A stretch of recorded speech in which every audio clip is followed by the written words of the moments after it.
Hello everyone, welcome to Analog IAS Current Affair Analysis for 5th February 2021. In this video, we'll be looking at this couple of issues. The article titled The Reason That India Cannot Afford to Go on a Debt Binge. Let me give a brief context about this article. If you take a look at our tax to GDP ratio or our debt to GDP ratio, these are the two most important factors whenever sovereign credit ratings are decided for a particular country by credit rating agencies. Yesterday, in our editorial discussion, we have seen that in Economic Survey, Volume 1, there was a chapter which clearly laid down that the credit rating agencies have been unfaithful towards India because despite not having any default history or our ability to pay back all the debts that we have taken, interest payments become a significant aspect of our budget accounting as well. Despite 20% of the budget allocated for this interest payments and never having defaulted, credit rating agencies have never been faithful for our cause. Even if you take the case of our debt to GDP ratio, compare that with other countries like Japan, which have a 300% debt to GDP ratio. Yet, India has roughly around 60 to 70%, even in the worst case scenarios. So, despite having such a low debt to GDP ratio and never having a default history, our credit rating agencies have never gone past triple B, or they have never put in the top category, that is the AAA rating for India. If you take the look at global financial crisis in 2008, it is the failure of this credit rating agencies which have led to a colossal economic collapse, because whatever these credit rating agencies termed as AAA plus bonds, those bonds turned out to be junk bonds. And because of this reason, huge financial players like Lehman Brothers have to shut their shop. So, just relying on these parameters is not going to help India's cause, is what Economic Survey says this time. And keeping this in mind, it indicates the government is willing to bypass the FRBM law. What is this FRBM law? Previously, we made a law that we cannot exceed a fiscal deficit of more than 3% of our GDP, and we have to stick to this target. This target has been time and again postponed. This time, because of the pandemic, we have decided to breach this target completely or effectively abandon this FRBM law. And the budget has announced that our fiscal deficit, because of the extraordinary circumstances that we are in, will reach 9.5% of the GDP. Now, can we blame the government for taking this stance? Not really. Indian economy suffered just like every other economy in the world, and its economic contraction has put the pressure on the government to take certain steps. So until this week's, that is the week before budget, government's response has been relatively restrained and stuck to the targets as per FRBM law. But in the budget, the government has completely moved away from that trend and implied that any welfare promoting and growth enhancing measures should have a stand on a solid macroeconomic foundation. It is because of this reason the federal budget for the next financial year 2021 and 22, with a fiscal deficit of 9.5%, has completely moved away from this trend. So we have to understand what are the implications of this move. The author raises certain problems with the stance taken by the government. Now, if we go by what government is doing right now, our debt to GDP ratio would be 90% compared to the 70% right now. Now, if we have to sustain such kind of a debt, we have to ensure that our lending is very careful and non-performing assets are as low as possible. Otherwise, this would create a completely unsustainable level of debt somewhere in the future, because again the government would be bearing the brunt if NPAs are rising in our economy. So, in this context, we also have to understand RBI's concern that inflation targeting has been becoming all the more difficult ever since lockdown stuck our economy. So, you all know that Monetary Policy Committee is mandated with a 2 to 6% target range per our consumer price index. So, if it is breaching this level, RBI has to take certain steps to ensure that it is coming back to normalcy. But given the fact that there is supply side shock during lockdown, this inflation has kept on rising, but RBI was forced to reduce the lending rates even further. Now, this is a problematic issue because if NPAs rise and inflation is not kept under check, it will lead to distress. Another important factor that we have to consider here, unlike US and China, they have a global standing. US dollar or China's trade power has a bargaining power across the trade in the world. India is neither in a position to demand that Indian rupee become a reserve currency like US dollar. Now, what do you mean by this reserve currency? Across the world, US dollar is stored because of its inherent value and its ability to withstand global shocks even in a downward trend. Similarly, China is in a significant position because of its growth momentum despite the pandemic. Given this scenario, will companies really risk investing in our country given the fact that there is so much uncertainty with respect to policies? So, this is a risk that the government is taking. If there is no policy certainty, investor confidence is the most important factor that will decide the flow of money into our economy or FDI flows into our economy. Imagine if the government changes. What if the next government would change the policies with respect to a particular sector? How would India fare then? That is the question that every investor faces. And given the fact that we are neither a reserve currency nor do we have a bargaining power like China, it becomes all the more difficult. And with rising inflation and NPAs, it would become completely unsustainable. Another important fact is government is completely utilizing the domestic savings. Now this is leaving very less scope for private investors to leverage the available capital within the country. So the only option left out is private investments from outside. In the present scenario, given this policy uncertainty and the unconventional debt levels and all the reasons discussed in this article, it is going to be a very dangerous situation unless and until there is a stable government policy in the future. If at all the government has to sustain and pull off this extraordinary measure of diverting from its fiscal deficit targets, the key factor is political will and leadership to make things happen, which have hitherto not happened in our country. So, these are very interesting times for our economic survival in the future. That is the gist of this article. Subcategorization of OBCs.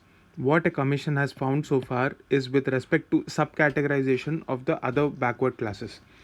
Now, if we give a brief context and a background for this, let us understand the term backward classes. Originally, in the constitution, before the constitution was even framed, backward classes generally meant what we know today as the scheduled castes. So, they were defined in Article 364 or 366, beg your pardon, of the Indian Constitution. However, this Article 366 in turn tells us to look at Article 341 for proper definition. And whereas this Article 341 tells us that whomsoever the president feels like can be referred to as scheduled castes. However, this definition neither gives us a specific understanding of who these people are, nor any clue about the origin of this section. So, previously we have had the Varna system, but Varnas were only four. But if you take a look at the present day Indian society, we have more than 500, 600 castes, or even thousands of castes. Given this complicated structure of Indian society, time and again we have adjusted our policies in such a way that no single caste is left out from the fruits of development. So it is in this regard subcategorization of OBCs has been taken up. Now when we say this OBCs, other backward classes, that is backward classes other than the scheduled caste, we are talking about the OBCs which were granted 27% reservation in educational institutions, and this has a long lasting effect on the socio cultural milieu of this country.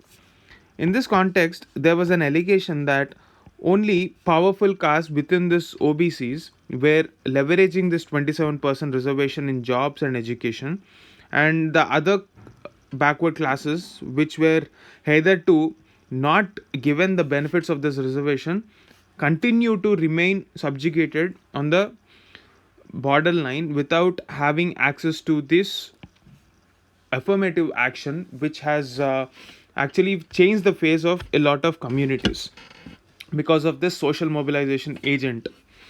Now, it is in this context that subcategorization of OBCs was taken up by the government as an agenda to understand what is the reality of the castes in our country today, because we have not taken up a survey of this kind in a very long time. So a commission was set up headed by G. Rohini. So this G. Rohini commission is about the subcategorization of OBCs. Now, before getting into the details, we'll complete what we have picked up here in Article 341. So, what does this Article 341 say exactly? So, this Article 341 actually empowers the president to appoint any person he thinks as fit to study the situations of the backward classes in our country. Using this provision itself, G. Rohini was appointed and the commission was set up. Also, the president has every right or every power to decide what shall be studied as a part of this commission.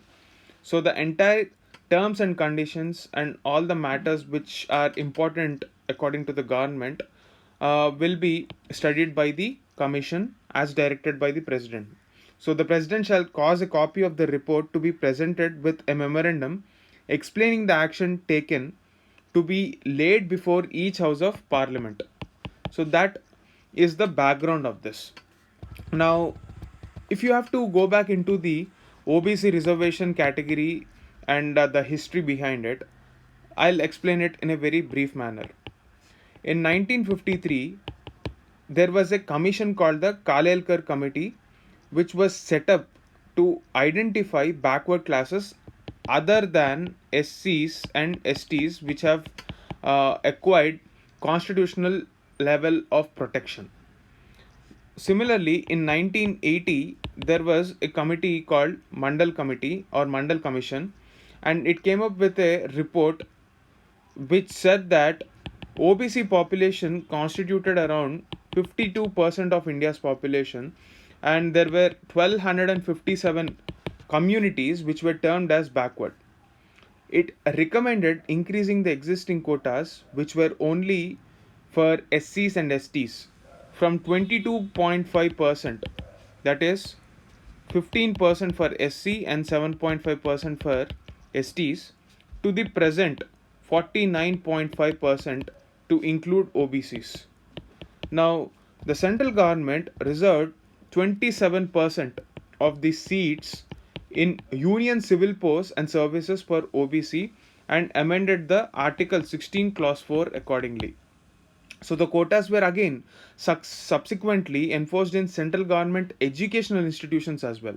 Mind you, this is the central government. So again, for this purpose, Article 15 Clause 4 has been amended. In 2008, the concept of creamy layer came into existence. The Supreme Court directed the central government to exclude this creamy layer, that is the OBCs who are actually taking leverage of the historical advantage or the head start that they've had, to exclude them from this reservation policy. So, in the present context, the commission was given a certain mandate. There were certain terms of references. First of them is to examine the uneven distribution of reservation benefits among different castes in the central OBC list. So, uneven distribution. This is the first terms of reference given to the commission. The second one is to work out a mechanism, criteria, norms, and parameters in a scientific approach to address the subcategorization within the OBCs. The next point is to take up the exercise of identifying the respective castes for comprehensive data coverage. The fourth mandate is to make this data completely error proof. They have to check whether there are any repetitions or inconsistencies or errors or spelling problems, everything with the database that is related to the sanctity of data is supposed to be taken care by this commission. So what are the findings so far? According to the 2018 data analysis, 1.3 lakh central jobs and admissions to higher education institutions were given under this OBC quota.